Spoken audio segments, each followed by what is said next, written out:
Est-ce qu'on aurait plus d'empathie pour les autres, les étrangers, les gens qui ne nous ressemblent pas, si on savait qu'on partageait beaucoup plus d'ancêtres en commun que ce qu'on pensait?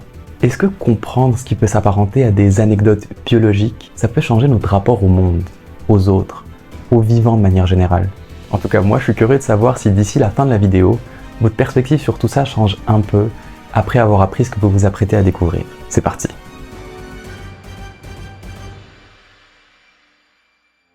Ok, on part d'une idée simple. Chacun d'entre nous a 2 parents, 4 grands-parents, 8 arrière-grands-parents, 16 arrière-arrière-grands-parents, etc. Chaque fois qu'on va une génération plus haut, on multiplie par 2 le nombre de nos ancêtres. Si on part sur des générations qui durent environ 30 ans, ce qui est considéré comme une approximation correcte par les experts de ce sujet, les générations...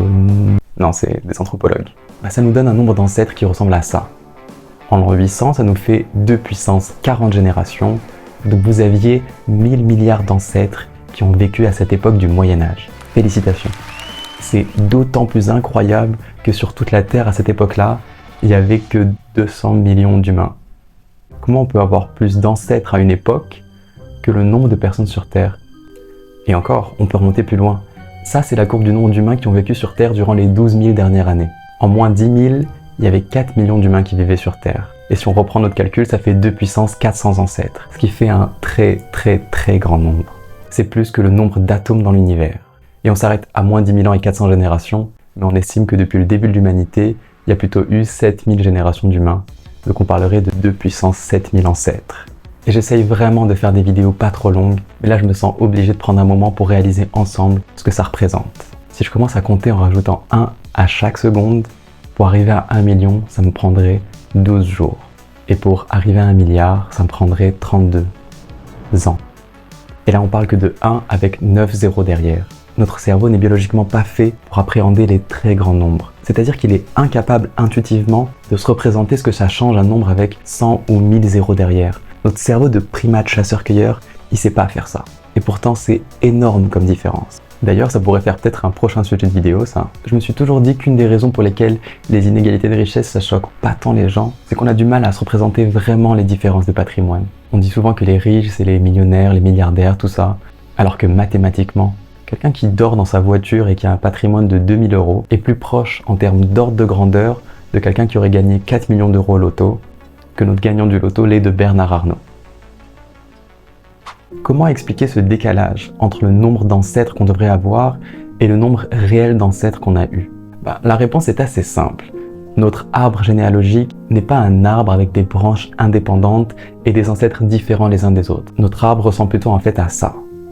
L'explication, c'est que les mêmes ancêtres apparaissent plusieurs fois sur plusieurs branches. Nos ancêtres du côté paternel le sont aussi du côté maternel, juste à un endroit différent, parce que les humains se reproduisent globalement entre cousins. Pendant une grande partie de l'histoire de l'humanité, les gens faisaient des enfants avec des gens de leur village, de leur région, et globalement de leur famille au sens élargi. On considère que 80% des unions dans l'histoire de l'humanité ont été faites entre des cousins du 2e degré ou moins. Mais est-ce que ça veut dire que les humains sont tous un peu consanguins? Alors oui, un peu, mais aujourd'hui beaucoup moins qu'avant, parce qu'on rencontre des partenaires de plus en plus loin, et la proximité génétique diminue en fait assez rapidement en ajoutant des degrés de cousinade. On partage 12,5% d'ADN avec un cousin du 1er degré, et seulement 0,2% avec un cousin du 4e degré. Donc souvent on n'utilise plus le terme de consanguinité au-dessus du 2e degré, parce que les risques pour la santé de développer des maladies en ayant les 2 formes délétères d'un allèle diminuent beaucoup. Vous êtes en moyenne cousin au 15e degré avec les autres humains sur Terre. Et les humains les plus lointains génétiquement de vous sont vos cousins au 50e degré maximum. Le dernier ancêtre commun de tous les humains sur Terre, qu'on appelle le MRCA pour Most Recent Common Ancestor, c'est-à-dire le plus récent grand-père qu'on a tous sur notre arbre généalogique, existait il y a environ 2 ou 3 000 ans. Il venait de l'Est de l'Asie et était probablement marchand. C'est notre dernier ancêtre commun à tous, mais il y en a eu d'autres avant. Beaucoup d'autres. Il existe une époque où tous les habitants du monde qui ont eu une descendance jusqu'à aujourd'hui sont les ancêtres de tous les humains qui vivent aujourd'hui sur Terre. Oui, je pense qu'il faut un peu de temps pour intégrer intellectuellement cette information. Il existe une date dans l'histoire qu'on appelle le Identical Ancestor Point, qui serait situé quelque part entre 5000 et 15 000 années en arrière, où avant cette date, tous les habitants de la Terre ont eu soit pas de descendance, soit sont les ancêtres directs de tous les habitants sur la Terre aujourd'hui. Vous y compris. Et pour redonner un peu de perspective, c'est une nouvelle qui a pas mal surpris les chercheurs qui travaillent sur ce sujet, d'avoir une date aussi récente quand on sait que l'humanité existe depuis environ 300 000 ans. Le point des ancêtres identiques est encore plus récent si on parle que de l'Europe et des Européens. Ce serait plutôt vers l'an 1200. Vous avez peut-être déjà vu les nombreuses vidéos sur YouTube qui vous expliquent que si vous avez des origines européennes, même un tout petit peu, vous êtes le descendant direct de Charlemagne. Alors vous tous qui regardez la vidéo, quelles que soient vos origines, vous avez tous comme ancêtres directs des personnes qui ont cultivé des rizières en Chine ou qui ont participé à la construction des pyramides en Égypte. Et oui, nous avons tous eu il n'y a pas si longtemps que ça des ancêtres noirs, asiatiques, blancs, tous, sans exception. Donc si vous êtes adopté, c'est juste que vous vivez avec de la famille un peu éloignée. Mais pourquoi on ne se ressemble pas alors si on est tous plus ou moins cousins? Il y a deux choses. D'abord, la répartition de ces ancêtres dans nos arbres, qui fait que certaines origines ont plus de poids que d'autres, qui elles sont un peu plus diluées. Et la deuxième chose, c'est qu'un ancêtre généalogique n'est pas forcément un ancêtre génétique. Plus un ancêtre est loin dans l'arbre, plus il existe une probabilité élevée qu'il ne nous ait rien transmis du tout en termes de matériel génétique. Pour vous donner une idée, juste 10 générations au-dessus, il y a une chance sur 2 qu'un arrière-arrière-grand-parent ne vous ait rien donné en termes d'ADN, mais vous êtes quand même son descendant. Donc ça ne change pas le fait que quand on prend une photo de la Terre depuis l'espace, il s'agit en fait d'une grande photo de famille.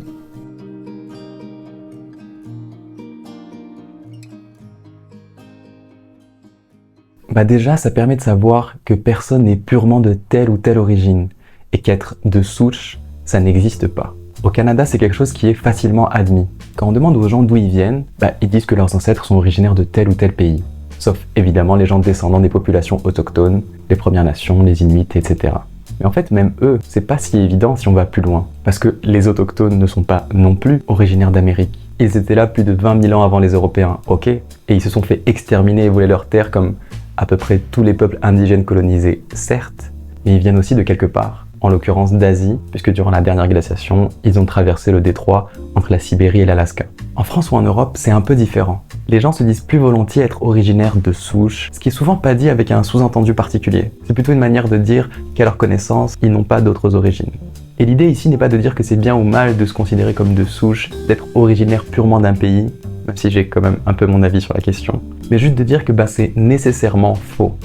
Personne n'est originaire que d'un pays. La question c'est juste combien de générations il faut remonter avant d'arriver quelque part d'autre, et souvent c'est beaucoup moins loin que ce qu'on croit. Et oui, aussi consanguin que vos ancêtres l'aient été, et ils l'ont été probablement beaucoup, vous êtes quand même mélangés. Et d'ailleurs, tant mieux par rapport aux explications sur la consanguinité dont on parlait plus tôt. Le nationalisme, c'est l'idée d'être fier de sa patrie, c'est être fier de son histoire, de ce que nos ancêtres ont fait en repoussant l'envahisseur. Mais est-ce que ça changerait pas un peu notre perspective historique de savoir que nos ancêtres ont été des deux côtés de la bataille? Quand un petit Français à l'école apprend que Jules César a envahi la Gaule, est-ce que ça changerait sa perspective de savoir que tous les Gaulois sont peut-être ses ancêtres, mais que tous les Romains aussi? Et plus d'actualité, ça changerait quoi dans le conflit au Proche-Orient si les gens se rendaient compte que les populations des pays arabes et israéliennes sont en réalité d'une proximité génétique telle que c'est même plus de cousinade qu'il faudrait parler, mais pratiquement de fratrie en termes d'origine génétique. Tu comprends, il n'y a pas que les gènes, il y a aussi la culture, la religion. Mais est-ce que vraiment tout ça n'est pas un peu lié? Dans la plupart des églises, on représente Jésus comme une personne blanche, d'origine caucasienne. Sauf que Jésus est originaire du Moyen-Orient. Et les habitants du Moyen-Orient, ils sont pas blancs caucasiens. C'est assez ironique, mais plein de suprémacistes blancs américains, fervents chrétiens qui prient Jésus à la messe tous les dimanches, ne le laisseraient sûrement pas rentrer sur le territoire américain s'il arrivait à la frontière aujourd'hui. Technically, Jesus was one of the colored ones. And that is not up for debate. But if you're Christian, you believe that Jesus was born in Bethlehem. That's in the Middle East. Had he been white, that would have been the fucking miracle. Bon, ça va peut-être sonner très bisounours, mais est-ce que réaliser plus concrètement qu'on fait partie de la même humanité, ça permet pas d'humaniser un peu plus les gens? La déshumanisation des gens, les considérer comme inférieurs, est-ce que c'est pas ça le prélude de toutes les horreurs qu'on inflige aux autres? Et là on parle d'humains, mais biologiquement, on a un patrimoine génétique qui vient aussi des espèces apparues avant, et il y a plein d'animaux, de végétaux, de bactéries qui nous ont laissé des traces dans notre ADN au cours de l'évolution. Et on peut remonter comme ça jusqu'à Lucas, Last Universal Common Ancestor, la première cellule à l'origine de la vie il y a environ 4 milliards d'années, qui est notre dernier ancêtre commun à tous.